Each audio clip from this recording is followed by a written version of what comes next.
আসসালামু আলাইকুম রহমতুল্লাহ। আমার হাতে কিন্তু সরিষার তেল আছে, তার পাশাপাশি এক ব্যাগ ভর্তি পার্সেল আছে। টুকটাক অনেকগুলো পার্সেল নিয়ে বের হয়েছি।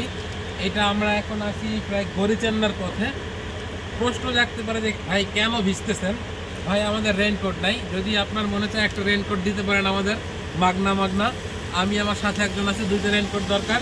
কোনো মানবতার ফেরিওয়ালা যদি থাকেন, রেইনকোট দিতে চান, মানুষ পান না, তাহলে আমাদের দিয়ে দিয়েন। এরপর আসল কথায় আসি, এই পার্সেলগুলো দিতে আসছি গরিচান্না। এই যে গাড়ি, আমরা ভিজে ভিজে আসছি, কিছু করার নাই। আমরা তাদেরকে কথা দিছিলাম, রেইনকোটও নাই, এখন ভেজা ছাড়া কোনো গতিও নাই। তো ভিজে ভিজে কিন্তু আমরা দিতেছি। শহরের ডেলিভারিগুলো ইনশাল্লাহ ভিজে ভিজেই দিয়ে দেবো। তারপর দেখি কালকে কি করা যায়। আজকের মতো এইটুকুই। এই গরিচান্নার দিকে যাদের পার্সেল দরকার তারা কিন্তু নিশ্চিন্তে আমাদের জানাইতে পারেন।